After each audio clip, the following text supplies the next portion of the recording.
Before we continue, I just want to say thank you to all the subscribers and viewers that watch the videos, and I hope they have been very useful for you in your studies. If you would like to support the channel, I have opened a Pocket Size Bio membership tier, which is called Pocket Size Bio Supporter, and you can see the link on the description below. So let's continue with the video. Hello everyone and welcome to Pocket Size Bio, Dr. Casco. In today's video we're going to look at chapter 12 of the Campbell Biology textbook. This is the cell cycle. There's 3 subsections in this chapter. Section 1, which is most cell division results in genetically identical daughter cells. Section 2, the mitotic phase alternates with interphase in the cell cycle. And lastly, how the eukaryotic cell cycle is regulated by molecular control systems, or a general system there. Okay, so what we're ultimately going to take a look at in detail is this process here of mitosis. It is just a part of the cell cycle, but we're going to see it in great depths. The cell cycle in itself is broken down into interphase, mitosis, and cytokinesis, and we're going to look at those in specific, in detail one by one. All right. So just to give an introduction here, the ability of organisms to produce more of its own kind is a characteristic of life, and that's what distinguishes us between non-life or non-living matter. So although it's not an absolute necessity for us to have this function to survive within ourselves, but of course it is important to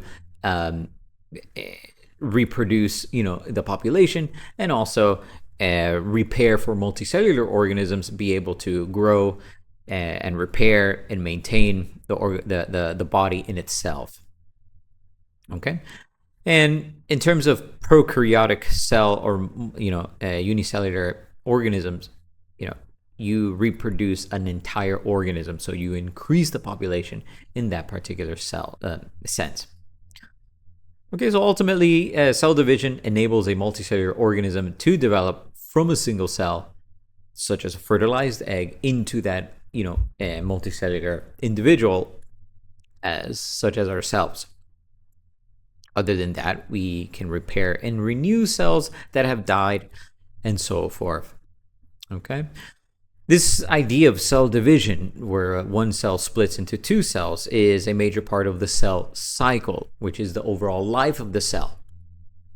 And it stems from, the origin of that division, the parent cell division, all the way to the own division of that daughter cell. So from one cell, you're going to split into 2 cells. From that point on, where you are the result from a cell division, to you yourself doing your own cell division, that is a cell cycle. All right, so let's get to section 12.1. Okay, so most cell division results in genetically identical daughter cells. And that's the key thing about cell division, right? You want to reproduce. Both eukaryotic cells and prokaryotic cells do not escape this. And one of the most important things that you need to do, since you want to make identical cells, is that you need to have the DNA being copied, and that each new cell will have its own copy of DNA. You see this in many, many different organisms, asexual reproduction, as in the case of an amoeba, where you're producing 2 amoeba cells from a parent cell. Growth and development, as in the case of, let's say you see this example here of a sand dollar embryo, just after being fertilized, or shortly after being fertilized, it needs to divide and divide and divide so it can grow and develop. Or tissue renewal, in this particular case you have bone marrow cells, which will give rise to new blood cells. Okay, so again, it is a necessity, right, for life. Let me just go a little bit down here. So definitely this is done with incredibly high precision, high fidelity, in which DNA will be passed along to the new daughter cells, and the DNA duplicates itself or replicates itself is done with incredible precision, right? Ultimately, the DNA is copied, and then each if I can say for now, the original DNA and the copy will go to extreme ends to each new daughter cell, therefore having its own set of DNA. Okay, so a little bit of detail that we need to know in terms of DNA and the different structures it has before we get into the actual process of cell division. So that cellular organization of the genetic material we're going to talk about. So DNA, right, and all the strands of DNA, that genetic information within the individual is referred to as the genome of the individual. All the chromosomes and all the genes that are housed within the chromosomes together are referred to as the genome of an organism. As we've seen, when we first talked about cells, prokaryotic cells is a long circular strand of DNA. Eukaryotes have multiple DNA molecules, which we know as chromosomes, right? In the case of humans, we have 46 chromosomes, 23 pairs, okay? And that is our genome there. Human cells have to replicate this amount of DNA, almost 2 meters of DNA, separate these, the DNA from its copy, so that each daughter cell can have its own set of DNA. And that's not an easy thing to do, right? And one way in which the main way in which DNA copies itself and is able to manipulate the amount of DNA is by packaging the DNA strands into chromosomes. Okay, so it makes it more manageable. And these are condensed. This is DNA in a very condensed form. It's what you commonly see in textbooks and in media and the whole karyotype thing, right? And but in itself, when when the cell is not dividing and when the DNA is being read and whatnot, it's in a form called chromatin. It's a more loose form of DNA working along with protein complexes, and in itself it makes a DNA protein complex. It's referred to as chromatin.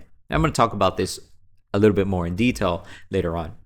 And so you have a DNA molecule, and within each strand of DNA you have many genes, and genes are specific sections of DNA that code for a particular protein.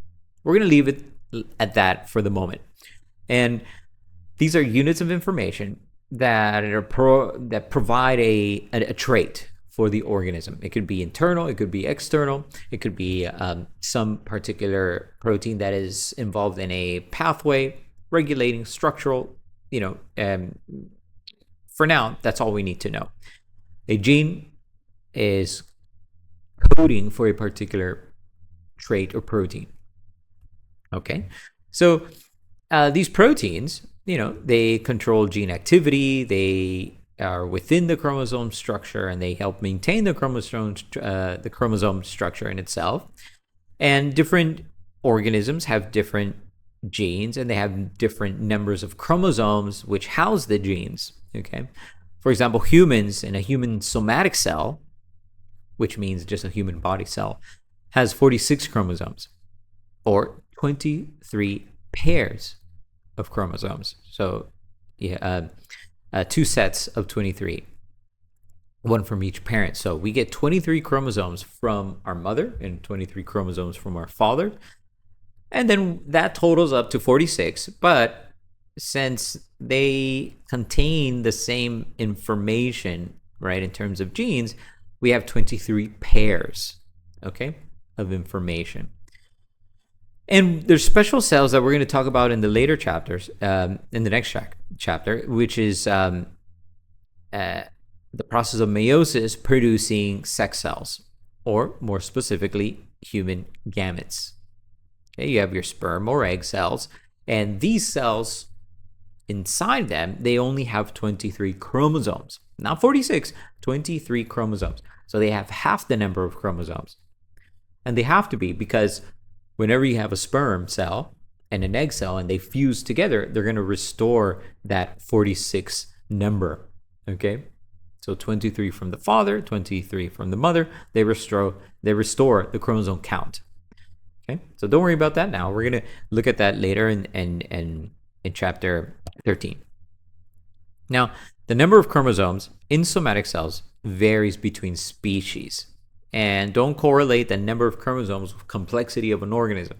Cabbage plants have 18 chromosomes. Chimpanzees have 48 chromosomes. An algae species has 148 chromosomes. So hedgehogs have 90 and so forth and so forth. So, it's just a matter of, how much actual genes you have that are being used and how much regulatory DNA you have in there. But it doesn't have to do anything with complexity. Okay. Let's go on to the next section there. And so, as I was mentioning, how DNA gets distributed and it's manipulated throughout the process of cell division, DNA is turned into a form that is more manageable. And this is what you call chromosomes. So this is a scanning electron microscope image of a chromosome. Okay, so at this particular point here, DNA has been coiled and coiled and coiled within protein, histone proteins, right? And since they coil so much, they become compact. The chromatin loose fibers have been coiled into these structures, right? Coiling and folding and so forth until you get this particular structure here. Now, a chromosome in itself is just one side of this structure that you see here. The other side that you see, right? This other side of the X, let's say, is the copied information. So the original chromosome with its copy, you have this structure here as an X. Okay? Whenever DNA is in this form, where you have the DNA and the copy side by side, now they're both, copies there, they're referred to as chromatids. Okay? So you have one chromatid and you have two chromatids. They're referred to as sister chromatids, and they're identical copies. Okay, they're two sister chromatids that are joined together at a central point. This is referred to as a centromer. Okay, and they're the little arms that you see here. Even those are able to kind of stick together because they are held together by these protein complexes called cohesins. Okay, and this attachment is sister chromatid cohesion. All right. So a lot of representations that you see in many biology textbooks looks like this, right? So little X's here. Whenever you have the DNA in its condensed form like this, it's essentially a chromosome.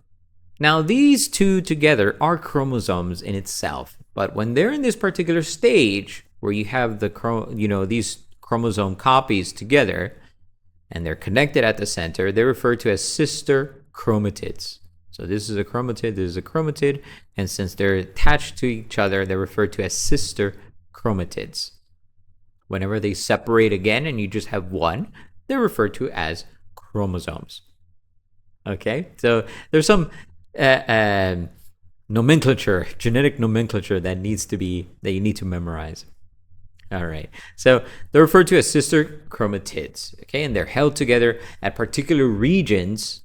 Okay, that are referred to as centromeres. Okay, and at this particular region, you have they're connected by specific sequences of DNA. Now, this is beyond the scope of AP, but maybe an undergraduate bio, you do need to remember that, right? There's specific DNA sequences that enable this sticking, right, together. And so the extended regions from the centromere, they're referred to as arms. So let's say here, as you see this little micrograph, you have an arm here, and you have another very lengthy arm down at the bottom here. Okay, they also have their terms, which we're going to get into later on. Okay.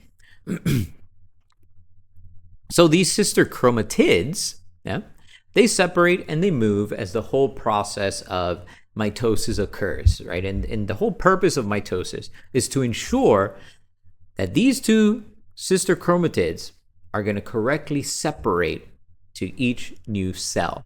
That way, each new cell will have its corresponding number of chromosomes, so they can have the equal number of chromosomes. Okay? Again, as the sister chromatids separate, they are considered individual chromosomes. And then ultimately, each new nucleus that will reform, each new cell that is forming, will receive its corresponding chromosome. Okay? Mitosis, again, we're going to get into this in the later section, is referred to as nuclear division, since you are dividing the genetic material equally amongst the two cells. And then you have another process called cytokinesis, cyto meaning cytoplasm, or that's the cell, and then kinesis is that splitting of the cell. And moreover, it's referred to as cytoplasmic division because you're separating the entire cytoplasm of all the organelles, and every cell will be getting its particular material of each new cell, right? So, again, this happens for somatic cells. This happens for any cell that wants to produce identical daughter cells. Okay? And so humans, they inherit 23 chromosomes from each parent, an egg and a sperm. So you have 46, 23 pairs. When you have that fusion of an egg and a sperm, you have what is called a zygote, a fertilized cell. And then that fertilized cell, that was just made via the process of fertilization, we're going to talk about that later, will undergo cell division. Mitosis. Cells will divide and divide and divide because the zygote is growing. Imagine this is us, a new, as we are producing our offspring, our babies in the mother's womb, these single-celled new individuals will undergo massive cell divisions via mitosis. Okay? So again, this is very different from gametes, or the production of sex cells, which undergo meiosis, which is a different process we're going to talk about later. Okay? And you have the situation where you have non-identical daughter cells where you have a variation occurring. Something very, very interesting, but out of the scope of this chapter. Okay? All right, let's continue to section 2, getting into the actual process of nuclear division, which is mitosis. Move a little bit here. Okay, so now we move on to section 2. The mitotic phase alternates with interphase in the cell cycle. And in 1882, we have a German anatomist named Walter Fleming, and he developed dyes that allowed the observation for the first time to see chromosomes during mitosis and cytokinesis and see these little sub-stages or phases that we're going to take a look at. So we can, so scientists were able to annotate the whole stages of the cell cycle or cell division. Okay, so the mitotic phase of the cell cycle consists in itself of two substages, which is mitosis and cytokinesis. And this is the stage in which, this is the part of the cell cycle where the chromosomes are going to be allocated in and moved around onto the new cells. Okay, ultimately with the cells dividing, the cell dividing into two. And then this mitotic phase is then part of, within the cell cycle. And then after the mitotic phase finishes, the new cells will go into another phase, this is the phase that it stays in the majority of its life, which is interphase. Okay, so if you take a look at this diagram here, you have interphase being the longest part of the cell's life. And then when it's about to divide, it undergoes this mitotic M phase. Okay. And then within this mitotic end phase, you have mitosis and cytokinesis. But first, let's talk about interphase. And interphase, it's broken down into 3 phases or subphases. You have the G1 phase, the S phase, and the G2 phase. All right, so we're going to look at all of these in detail here. Talking about interphase, so it encompasses 90% of the cell's life, of the cell cycle. And again, as I mentioned before, it has 3 phases. You have the G1 phase, and is referred to as, the G is referred to as gap. So gap 1 phase, or the first gap phase. And then you have your S phase, which is the synthesis phase. And in here, this is where DNA copies itself. You have DNA synthesis. There is a lot of metabolic activity going on. Still, you have some cell growth occurring. And then you have the G2 phase, or the gap 2 phase. Again, always you have metabolic activity, growth, and then particularly in the G2 phase, you have the cell that will prepare for cell division. Okay? And then the daughter cells will then undergo these phases again, and subsequent cells, and so forth and so forth. Okay? So, during all 3 subphases, the cell will be undergoing massive metabolic activity, producing proteins and cytoplasmic organelles, not just the DNA. Organelles can also be duplicated, and they can multiply also in itself. Okay? As I mentioned before, chromosomes are duplicated during the S phase. You're going to see this later on, how that actually works with DNA replication in the later chapters.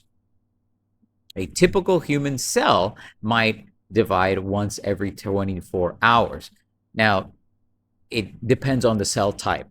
In our body, we have different cell types that they each undergo their cycle at different times. Some cells don't even divide anymore as we get into adulthood, and that's it.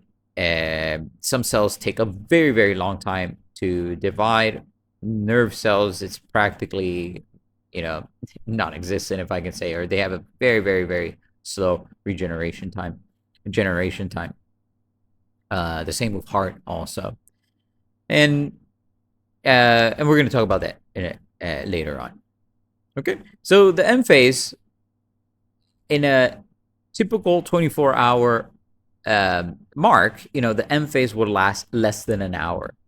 S phase might take 10 to 12 hours, or half the cycle. So that's probably the most, one of the most labor-intensive, if I can say, processes. And then the rest of the time, it would be shared, between G1 and G2, which spans around 4 to 6 hours. Now, again, this varies from cell to cell. Okay, and some cells, as I mentioned before, they might not even divide anymore. They get out of this whole cell cycle process, and they enter another cycle that's called the G0 phase. And this is a phase of no cell division, where you have permanently just carrying out functions. Okay. Now, an interesting thing about G0, this is an area of good research, is that scientists are looking for ways to get cells to get back into the cell cycle, where they can divide again, and we can renew certain tissue types, in particular nerve cells and cardiac cells, okay, or cells that tend to not divide as much. And then in the mitotic phase, and more specifically mitosis, you have 5 subphases. Okay, you have prophase, and then you have a intermediate between prophase and the next phase, which is metaphase. You have a phase called prometaphase. Okay, so you have prophase, prometaphase, metaphase, anaphase, and telophase. Okay, and then cytokinesis, and we're going to see this all at once, right? And what I want you to understand also is that this is a continuum. There is no uh, a particular stage and it's going to stay like that. It's just a linear flow.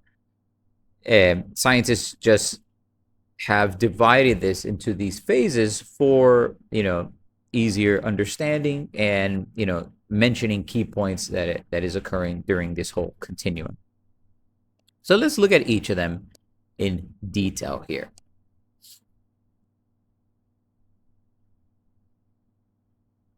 Okay. So the book has a very, very nice picture, and it's connected here that I've kind of separated them so we can see nicely what is occurring.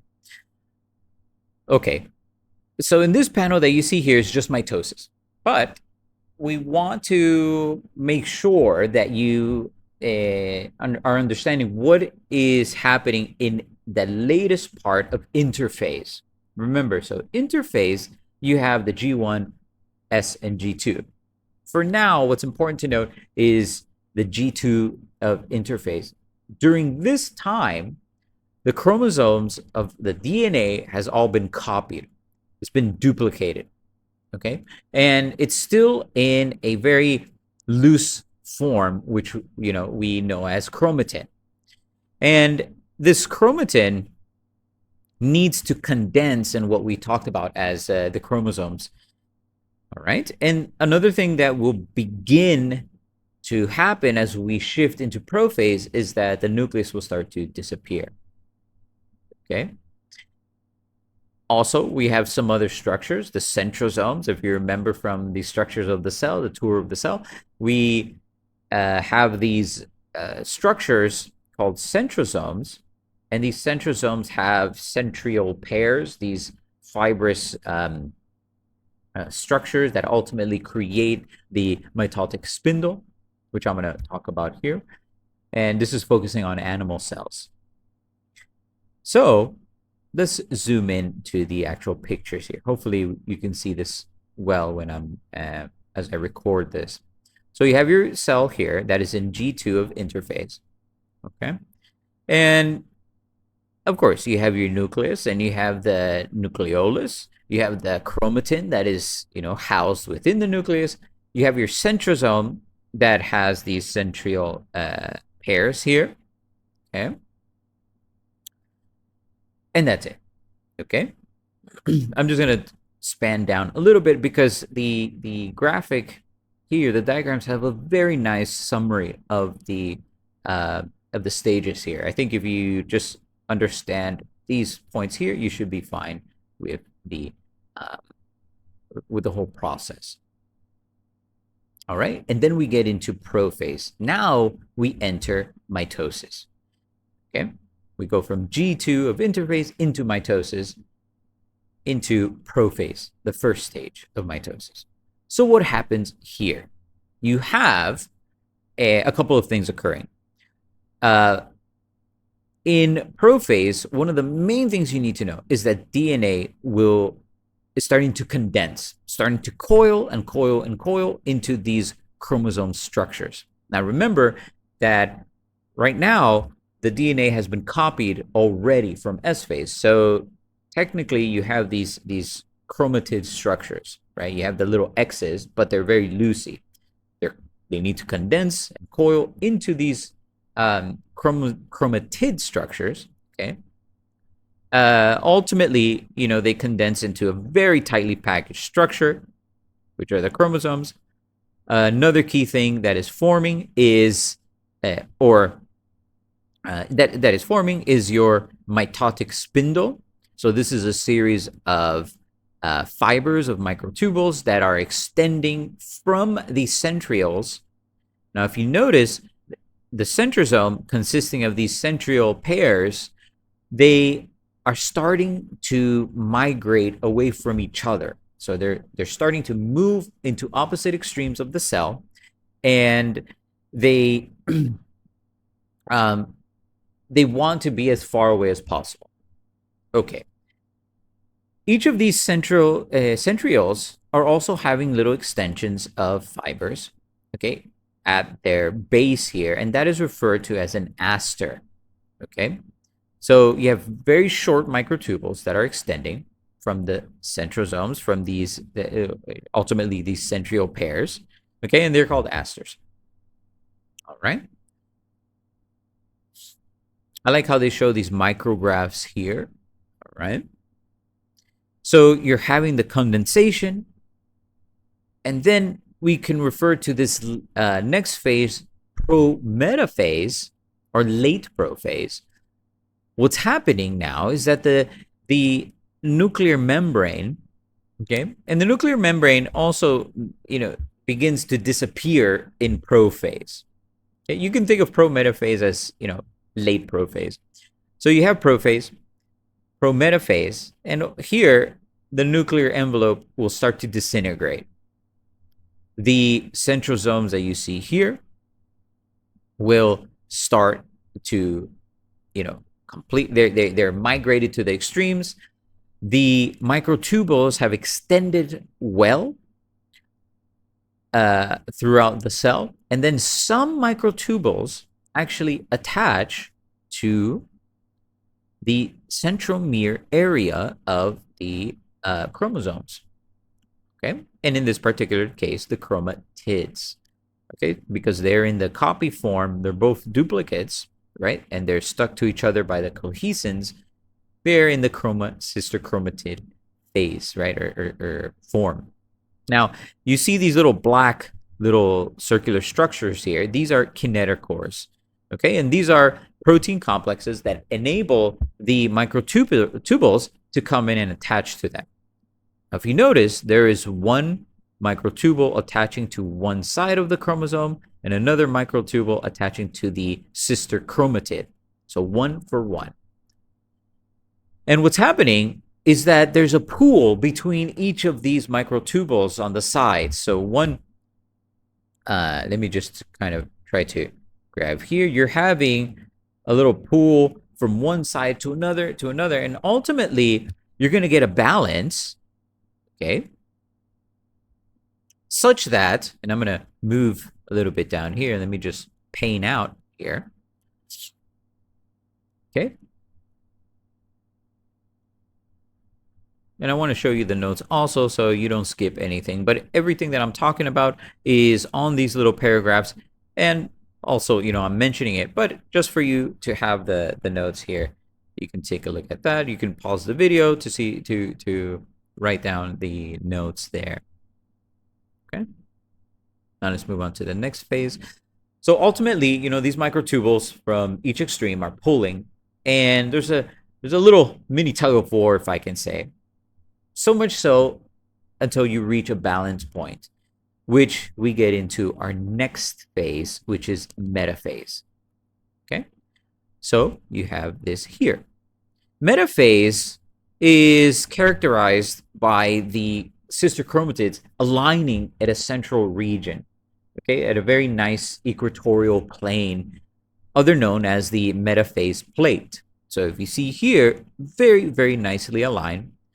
All chromosomes are aligned individually. In this case, we're humans having 46 chromosomes. All 46 are aligned side by side.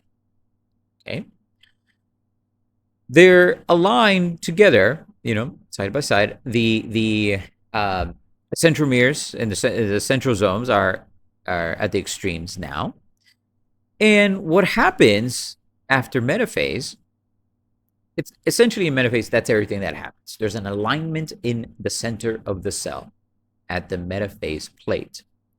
You go to the next phase now, which is anaphase. In anaphase, something is happening that the microtubules will begin to essentially, bring close to the extremes each of the sister chromatids. So the sister chromatids will detach from each other.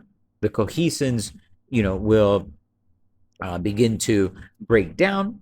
So there's a release of the sister chromatids from each other, and they're pulled to the extreme. They're moved and migrated to the extremes of the cell. Okay. Ultimately, this is anaphase here. Okay. Now, at this point, they are chromosomes. you can refer to them as chromosomes. Okay, each going to their respective extreme. Now remember, each cell, there's 46 chromatids now with the copies. So all 46 will go to one side, and the copy, and they're technically both copies. But you need to understand first DNA replication being a semi-conservative model. For now, for the context, understand that both copies are going to each extreme. So you have 46 going on one side and 46 going on the other extreme here. Okay? And so they migrate until they reach the as much as they can. And then you get your next phase, which is telophase. And telophase, if you understood prophase, telophase is essentially the opposite, where you have the DNA and the chromosomes, centralizing in a particular area. The nuclear membrane will begin to form around the DNA. And since you don't need anymore the mitotic spindle, it will start to disappear. It will start to disintegrate. Okay? And lastly, the DNA, the chromosomes will uncoil into the chromatin form. Okay, so here this is telophase. As that is happening, depending on the cells, they might be happening in concert. They might be happening together. You also have a physical cleaving of the two, of ultimately forming the cell, the two new cells, and you have this inward, invagination is called. Okay, and you create what is called a cleavage furrow, and ultimately the two cells will separate from each other. This is referred to as cytokinesis, and now you're dividing the actual cytoplasm. So mitosis separates and divides the DNA, the chromosomes. It is also called nuclear division. Cytokinesis separates the cytoplasm and all the organelles into the two new cells. So this is referred to as cytoplasmic division. Don't get this confused as being a part of mitosis per se, right? It is its own particular process because it's not really doing anything directly to the chromosomes. Okay, and now you have your two new cells. Okay, so let me just scroll down for your for the notes there for you to see. Okay, and then you have, again, cytokinesis. Now, cytokinesis does vary depending on if you're an animal cell or a plant cell. If you're an animal cell, cytokinesis involves the formation of what is called a cleavage furrow, which is an inward, kind of folding, which we're going to see in more detail later on. And in plant cells, it's a little bit different, where vesicles migrate to the center of the cell, where that metaphase plate was, and ultimately will create a wall separating the two cells. I'll explain this in more detail later on.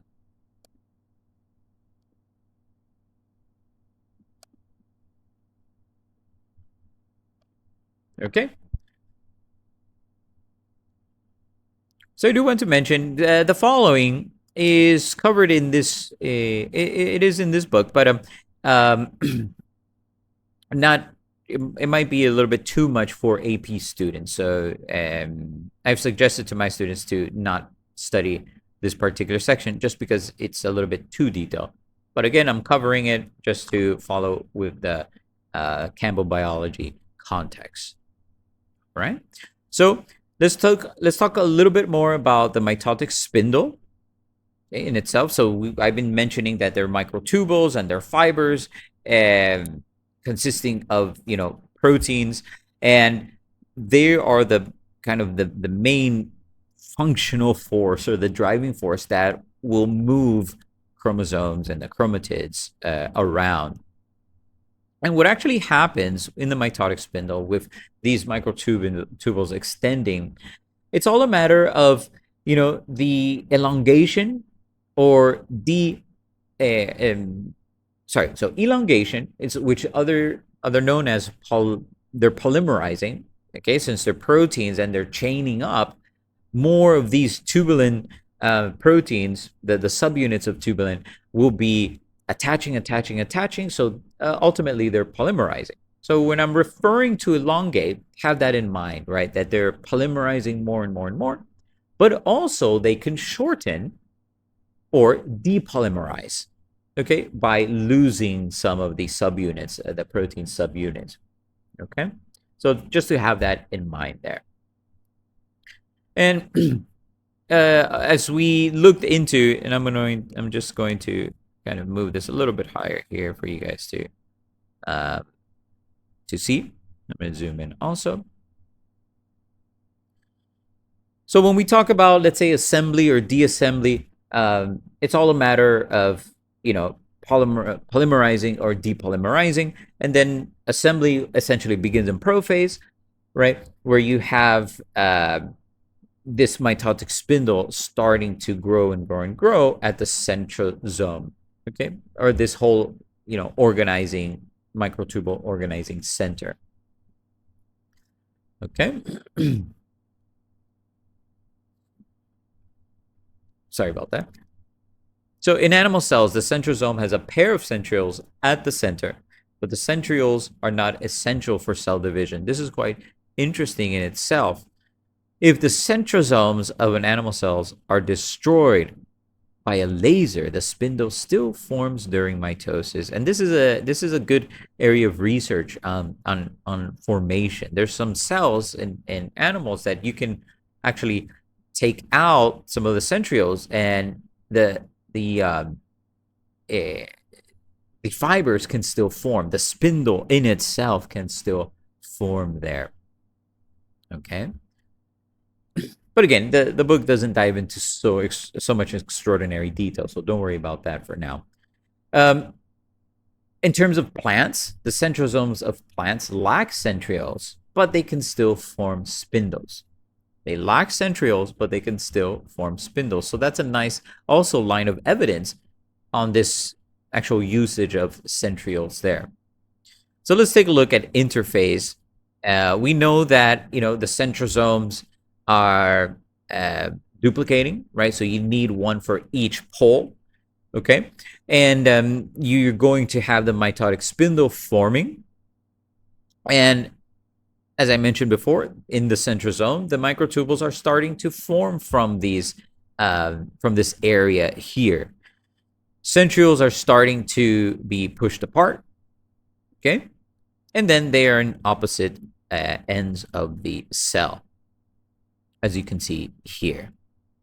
So together, remember, together they're called a centrosome, and a centrosome consists of two centrioles. Okay? And then you have, just for clarity there, you have in this particular concept here, you have this whole centrosome center where you have two pairs of centrioles.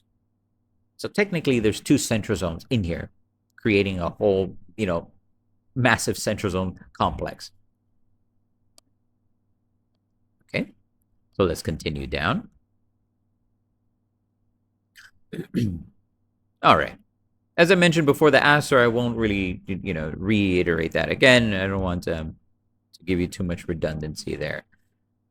Okay. So then the spindles, okay, includes the centrosome and the microtubules and the aster in itself. So this whole complex is referred to as the mitotic spindle. Talking about the chromatids, as I mentioned before, in the chromatids at the centromere region, you have these complexes of proteins and DNA, and you have two of them, right? These kinetochores, and these kinetochores, you have two of them, one per chromosome. Okay. And if you look at a micrograph, it will look something like this here, where you can see these microtubules, right, attaching to this central region there. Okay.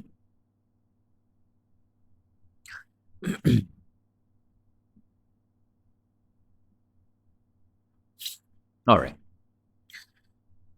Ultimately, right, you have these kinetochores and microtubules attaching to these kinetochores. Now, you could have some smaller kind of accessory microtubules attaching to the chromosomes itself, but you have this kind of main um, uh, driving force at the center of the centromere and the kinetochore, where they're going to be pulled apart. Okay.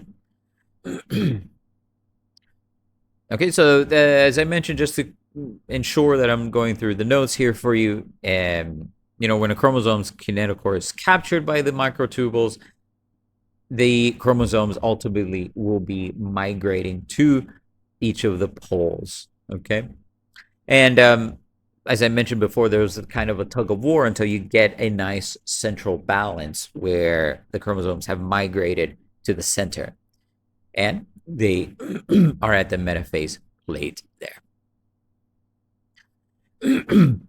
Okay, you could have non-kinetochore polar microtubules from opposite poles, and there is a slight overlap and an interaction between these microtubules. So these are non-kinetochore polar microtubules. So non-kinetochore meaning that they're not attached to the kinetochores, right? And these polar microtubules, they're coming from opposite poles, they can overlap, okay, and interact with each other and help in that whole movement of the chromosomes. Okay.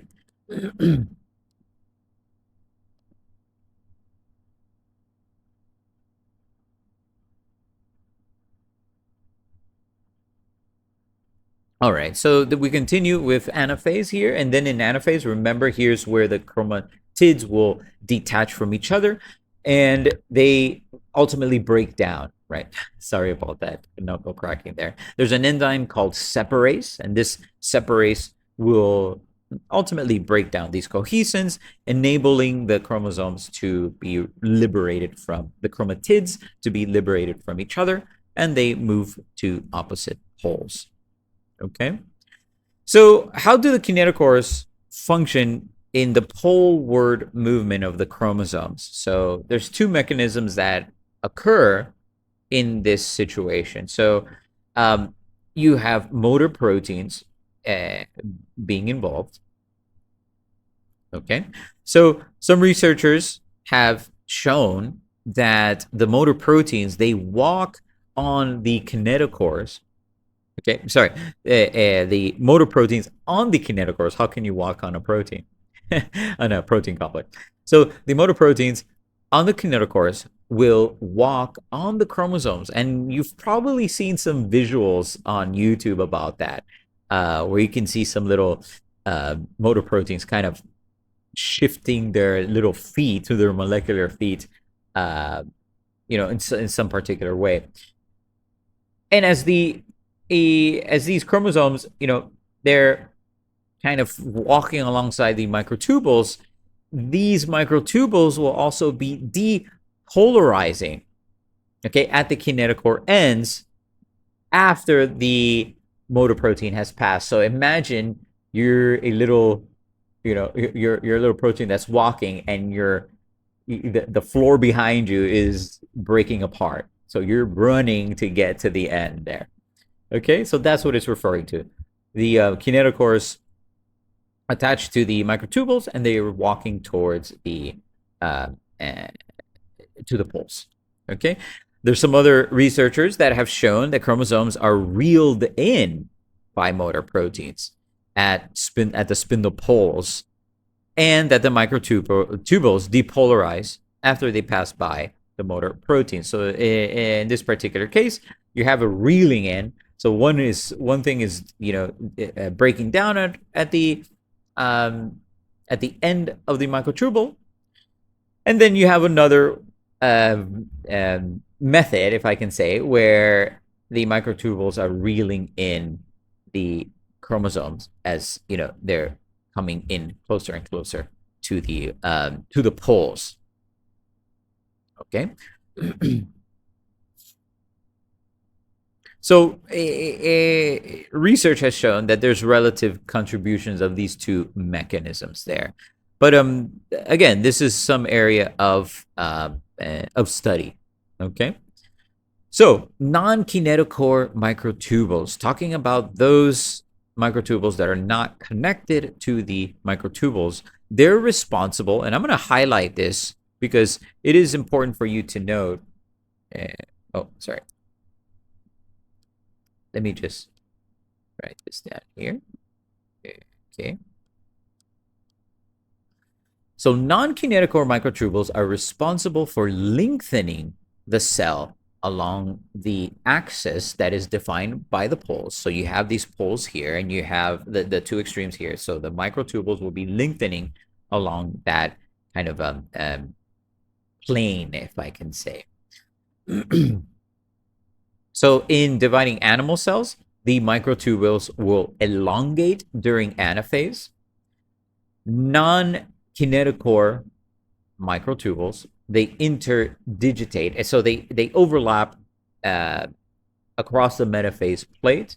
That does help the cell kind of expand and put some kind of push for the cell ultimately to elongate and the chromosomes to get closer to the poles, right? And so during anaphase, the area of overlap is reduced, okay, as motor proteins are attached. The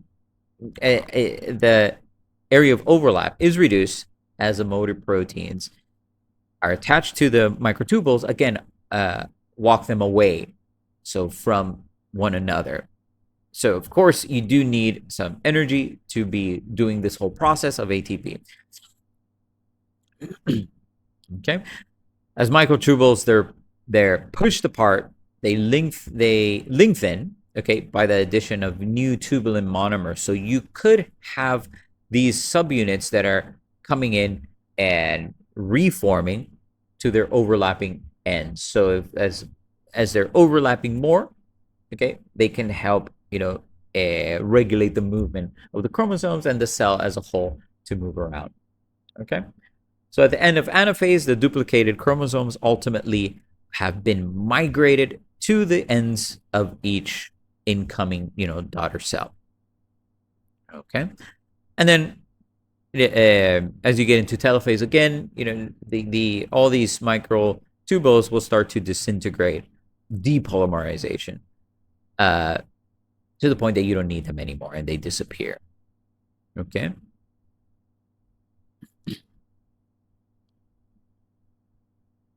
And then you get into cytokinesis. So cytokinesis, a closer look what is happening here. So in the case of animal cells, you have the division of the cytoplasm. What is happening for animal cells is that you have a process called cleavage. Okay, and you can see a cleavage here with an electron microscope image, that there's an inward folding. So from the inside, actually, that you're being pulled inward by, actually, so you have some contractile rings of microfilaments. So there's these little structures, I'm going to zoom in here, that are going to start pulling inward, and it's going to make the cytoplasm and all the circumference of the cell shorten because it's being pulled, ultimately until you have these two individual daughter cells. Okay. So again, you have this contractile ring of microfilaments, of actin microfilaments, that is associated with molecules of the motor protein myosin. So you have a play between these two proteins that will bring in the cellular membrane inward. Okay, ultimately until you get two new cells. For plant cells, you definitely don't have that. One, imagine you have to tackle the cell wall. It's very difficult to break that apart. So during telophase, vesicles from the Golgi apparatus, okay, another function of the Golgi apparatus is that it releases these vesicles, and these vesicles will come in and migrate to the middle of the cell, something like this. Okay, they coalesce, they come in, they group together, they merge together, and they form a cell plate here. Okay, and then since they're vesicles, they're also carrying cell wall material, so they can form the cell plate as the cells are growing and expanding and getting a little bit bigger. And then you have a new cell wall from this vesicle formation. So you can see here, you have the two nuclei, you have the cell plate forming, and then you have the new cell wall, and then two new daughter cells. Okay. What you see here below is a micrograph images of an onion root. Very nice. You probably have done this in high school or even in college also, that you're observing the different phases of mitosis. Prophase, there's a condensation of chromosomes, so still nothing very clear. Metaphase, you can start to see that these dense regions, the chromosomal regions. All right, metaphase. True, you can see some of the arms of the chromosomes kind of expanding throughout this plate, but ultimately you have these centromeres, focused at the center.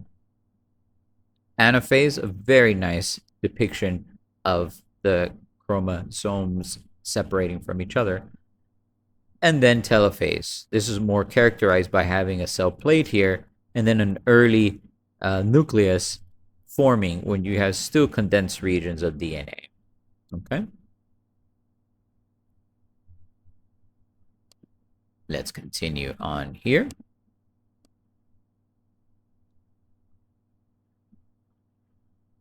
All right. Now, focusing a little bit, remember, so that was with eukaryotic cells, focusing on prokaryotic cells, basically a binary fission with in bacteria. So this is a form of asexual reproduction of single-celled eukaryotes, which you have this mitotic cell divisions, but also, you have prokaryotic cells that they also need to divide, and they also need to populate and so forth. When you focus on prokaryotic cells, I want to say prokaryotic cells, but you can also call this form of asexual reproduction a binary fission. It's just you're dividing in half to create these completely new individuals, right? Dividing in half. But you can use this term for prokaryotic cells also. Okay, so binary fission, eukaryotes, prokaryotes, but the method is completely different. It does not involve mitosis. There is no chromosomes condensing, right?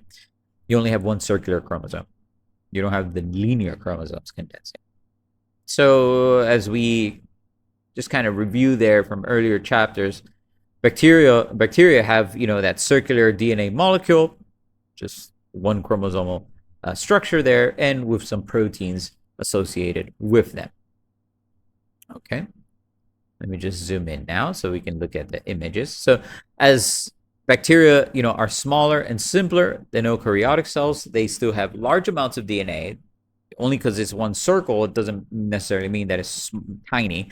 And that needs to be copied and duplicated and distributed, into the two new daughter cells. Okay. The circular bacterial chromosome, although 500 times as long as the cell, when fully stretched out, is highly folded and coiled. Okay. Not as much as these compacted chromosomal structures of eukaryotes, but still you do have some condensation, some coiling. Okay, so focusing on E. coli, Escherichia coli, how does this work here? So number one, and following this bacterial division figure, you have your bacteria, you have the cell wall, the plasma membrane, you have your circular DNA here, and then the process of cell division, when the DNA of the bacterial chromosome starts to replicate at a specific area, and this is one of the key points you need to know. They start replicating at very, very specific points, and these points in which they replicate are called origin of replication. Okay, so when you have these origin of replication, essentially the DNA will begin to copy, and then you have two copies of DNA. So you have that origin of replication, and then you can see there's two little strings of DNA. Okay, first you have your just this whole circle. It is a circle, but it looks just like a rubber band that has been entangled, right? So think of it like that. But one little area of this chromosome is that origin of replication. And now you have these two areas. The DNA has copied itself, and you have these areas, one side here and one side here of DNA, these two origins of replication.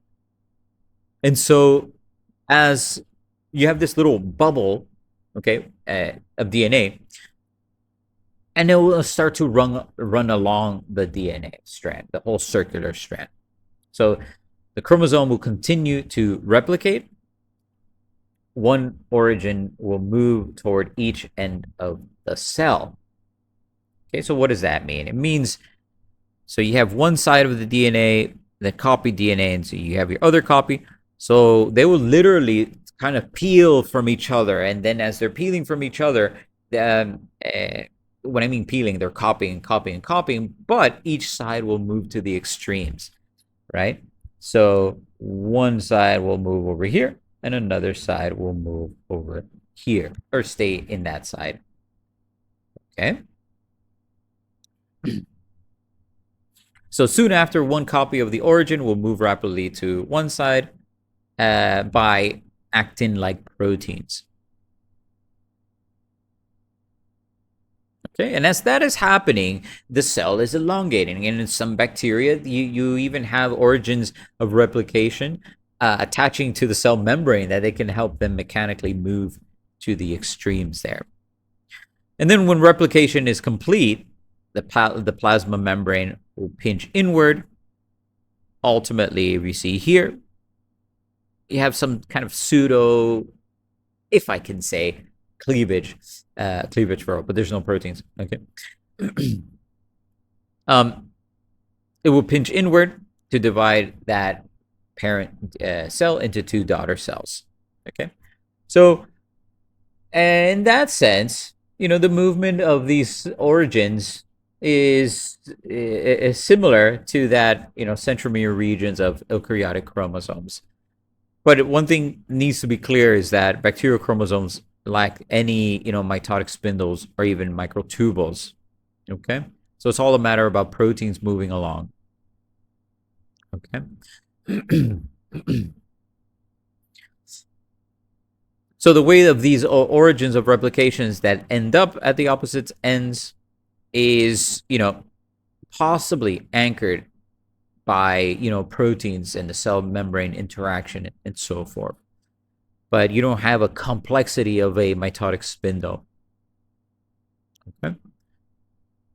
Even so, research is not fully understood in that. So that's quite interesting. That's an interesting area of research there. Several proteins have been identified. You have one protein resembling eukaryotic actin, has function in movement during cell division, and another related to tubulin proteins helps pinch the plasma membrane inward so you can have the daughter cells. I wouldn't be surprised that there's some similarity in, evolutionary wise. We can have some kind of ancestral proteins or variants of tubulin and so forth. Okay, and the last thing for this section, and I'll kind of stop the video here and make section part 2 with the cell cycle and checkpoints. The evolution of mitosis. This is quite interesting that, different organisms that we see currently are showing different methods of cell division and DNA, replication and then movement of DNA. So there is evidence that, mitosis had its origins of bacterial binary fission, and some proteins involved in this binary fission are related to eukaryotic proteins, as I mentioned, just a little while ago. So as eukaryotes evolved, that whole process of binary fission gave rise to mitosis. And you can see some similarities and some primitive forms of mitosis in different organisms, okay, which kind of have some similarities more to bacteria and then more to eukaryotic mitotic division.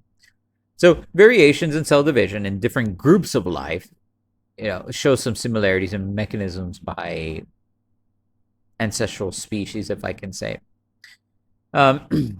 especially when it comes to binary fissions. So there's two unusual types of nuclear division found in unicellular eukaryotes, basically the dinoflagellates. Coming into protists, you have the dinoflagellates, the diatoms, and some single-cell yeast cells. And here you have two examples, that are thought to be, cases where ancestral mechanisms have remained pretty much unchanged over time, okay, where the nuclear membrane remains intact. So you can see here, for example, you have bacteria, okay, as we, just talked about it here. You have the bacteria, binary fission of bacteria with their origins of replication, and the two daughter chromosomes moving to each opposite ends. You have the polymerization of acting like molecules, and other proteins that can, help anchor the chromosomes to particular parts of the plasma membrane. So this is what I was talking about, that movement and that expansion of the plasma membrane can help them migrate to each end. Bacteria. Dinoflagellates, okay, they're unicellular eukaryotes. You have an intact nuclear membrane, quite different from animal cells. Remember, the nuclear membrane disappears, right? The chromosomes attach to the nuclear envelope. So take a look here. That is quite interesting, right? The nuclear envelope, which remain intact during cell division, so it doesn't break apart. And then microtubules just kind of pierce through the nucleus. It's quite interesting looking, right? And they have these channels where they can pass through, and they can reinforce the spatial orientation of the nucleus. And then that will divide, similar to binary fission, as the cell is expanding. Nuclear membrane does not disappear. Then you have some diatoms and yeast. What is happening here? We take a look at these two cells. Okay. All right. What do you think is happening here? And these two other groups of, single cell eukaryotes, nuclear membrane still remains intact, but here the spindle is forming within the nucleus. So you have it within the nucleus. And then the microtubules will separate the chromosomes. Microtubules will separate the chromosomes to each extreme. And then the nucleus will split into the daughter nuclei. So then essentially you'll get something like this. Okay? Until we get a more, if I can say, bold to say, a more efficient way of, nuclear division, as we just talked about there, right? Most eukaryotes, including plants and animals, the spindle forms outside of the nucleus. The whole envelope disappears. That way you have a whole area to play around with and manage your DNA efficiently. Okay, so different forms of, mitosis. Ultimately, it's effective for every animal that could enable it to, divide. Okay, that's it for this video. I will continue in the next video with there's a control system that will regulate the eukaryotic cell cycle. Okay, so thank you for watching. Thank you for watching, and I hope this video was helpful. And I'll see you soon in the next one. Bye bye.